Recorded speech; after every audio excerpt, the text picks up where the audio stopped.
آج رات آسمان ایسا محسوس ہو رہا ہے جیسے تل ابیب ایرانی میزائلوں کے لیے ایک کھلی کتاب بن گیا ہو، جنہوں نے آگ کی سیاہی سے رد عمل کے نقشے کو دوبارہ کھینچ دیا ہے۔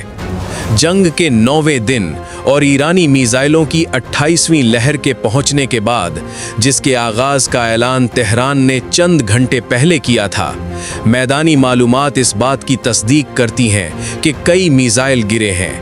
ان میں عماد میزائل بھی شامل ہے، جو ایرانی ہتھیاروں کے ذخیرے میں سب سے زیادہ درست اور حساس میزائلوں میں شمار ہوتا ہے۔ یوں ایرانی میزائلوں کی 28ویں لہر آج 9 مارچ 2026 کی شام تل ابیب کے آسمان تک پہنچ گئی، جو اس کشیدگی کے آغاز سے اب تک کے سب سے بھاری لمحات میں سے ایک بن گئی ہے۔ شہر میں انتباہی نظام فعال کر دیے گئے اور طبی ذرائع کے مطابق 3 افراد کے شدید زخمی ہونے کی اطلاعات ہیں۔ موصول ہونے والی ویڈیوز میں دیکھا جا سکتا ہے کہ شہر کے وسط کے اوپر بعض میزائلوں کو فضا میں روکا گیا۔ اس دوران فضائی دفاعی نظام ان مسلسل آنے والے میزائلوں سے نمٹنے کی کوشش کر رہے ہیں، جبکہ تل ابیب کے اطراف سے لے کر مرکزی کمانڈ مراکز تک ہائی الرٹ کی حالت برقرار ہے۔ یعنی وہ دفاعی نظام جنہیں ناقابل شکست سمجھا جاتا تھا، آج شام کے واقعات نے دکھا دیا کہ تکنیک اب کسی ایک کی اجارہ داری نہیں رہی، اور آئرن ڈوم اب اتنا آہنی نہیں رہا جتنا سمجھا جاتا تھا۔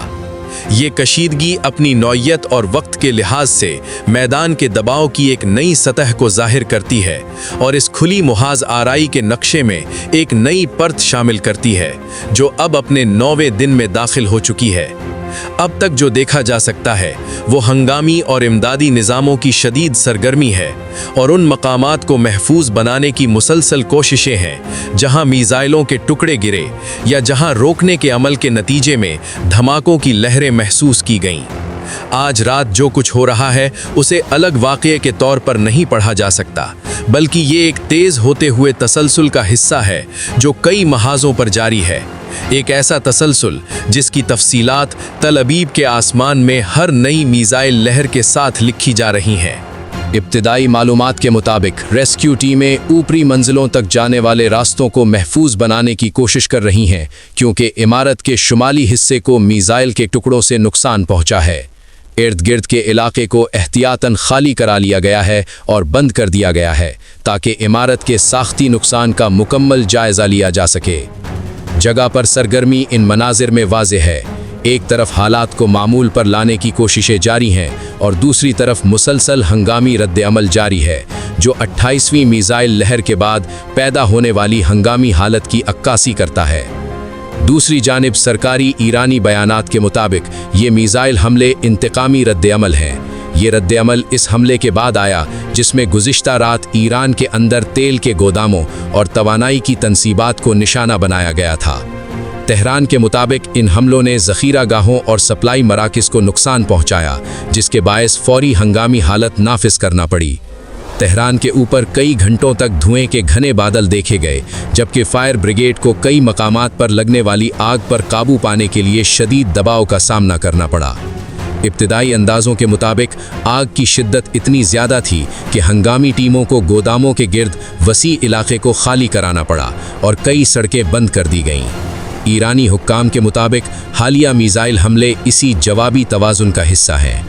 اسی دوران ایک اہم پیش رفت میں ایرانی پاسداران انقلاب نے ایک نئی زیر زمین تنصیب کا انکشاف کیا، جسے انہوں نے میزائل اور ڈرون شہر قرار دیا۔ اس تنصیب میں میزائل لانچنگ سسٹم، ذخیرہ گاہیں اور تیاری کے مراکز شامل ہیں۔ ایرانی ویڈیوز میں لمبی زیر زمین سرنگیں دکھائی گئیں، جہاں درمیانے اور طویل فاصلے کے میزائل اور مختلف اقسام کے ڈرون موجود ہیں۔ ایران کا کہنا ہے کہ یہ نظام ایک جدید دفاعی ڈھانچے کا حصہ ہے جو پیچیدہ حالات میں تیز رد عمل اور آپریشنل صلاحیت فراہم کرتا ہے۔ ابتدائی معلومات کے مطابق ریسکیو ٹیمیں اوپری منزلوں تک جانے والے راستوں کو محفوظ بنانے کی کوشش کر رہی ہیں، کیونکہ عمارت کے شمالی حصے کو میزائل کے ٹکڑوں سے نقصان پہنچا ہے۔ ارد گرد کے علاقے کو احتیاطاً خالی کرا لیا گیا ہے اور بند کر دیا گیا ہے تاکہ عمارت کے ساختی نقصان کا مکمل جائزہ لیا جا سکے۔ جگہ پر سرگرمی ان مناظر میں واضح ہے۔ ایک طرف حالات کو معمول پر لانے کی کوششیں جاری ہیں اور دوسری طرف مسلسل ہنگامی رد عمل جاری ہے جو 28ویں میزائل لہر کے بعد پیدا ہونے والی ہنگامی حالت کی عکاسی کرتا ہے۔ دوسری جانب سرکاری ایرانی بیانات کے مطابق یہ میزائل حملے انتقامی رد عمل ہیں۔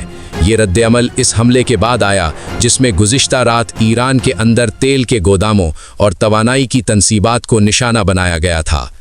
تہران کے مطابق ان حملوں نے ذخیرہ گاہوں اور سپلائی مراکز کو نقصان پہنچایا جس کے باعث فوری ہنگامی حالت نافذ کرنا پڑی۔ تہران کے اوپر کئی گھنٹوں تک دھوئیں کے گھنے بادل دیکھے گئے جبکہ فائر بریگیڈ کو کئی مقامات پر لگنے والی آگ پر قابو پانے کے لیے شدید دباؤ کا سامنا کرنا پڑا۔ ابتدائی اندازوں کے مطابق آگ کی شدت اتنی زیادہ تھی کہ ہنگامی ٹیموں کو گوداموں کے گرد وسیع علاقے کو خالی کرانا پڑا اور کئی سڑکیں بند کر دی گئیں۔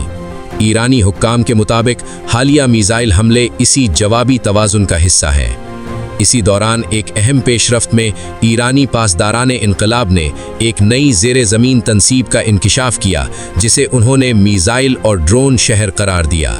اس تنصیب میں میزائل لانچنگ سسٹم، ذخیرہ گاہیں اور تیاری کے مراکز شامل ہیں۔ ایرانی ویڈیوز میں لمبی زیر زمین سرنگیں دکھائی گئیں جہاں درمیانے اور طویل فاصلے کے میزائل اور مختلف اقسام کے ڈرون موجود ہیں۔ ایران کا کہنا ہے کہ یہ نظام ایک جدید دفاعی ڈھانچے کا حصہ ہے جو پیچیدہ حالات میں تیز رد عمل اور آپریشنل صلاحیت فراہم کرتا ہے۔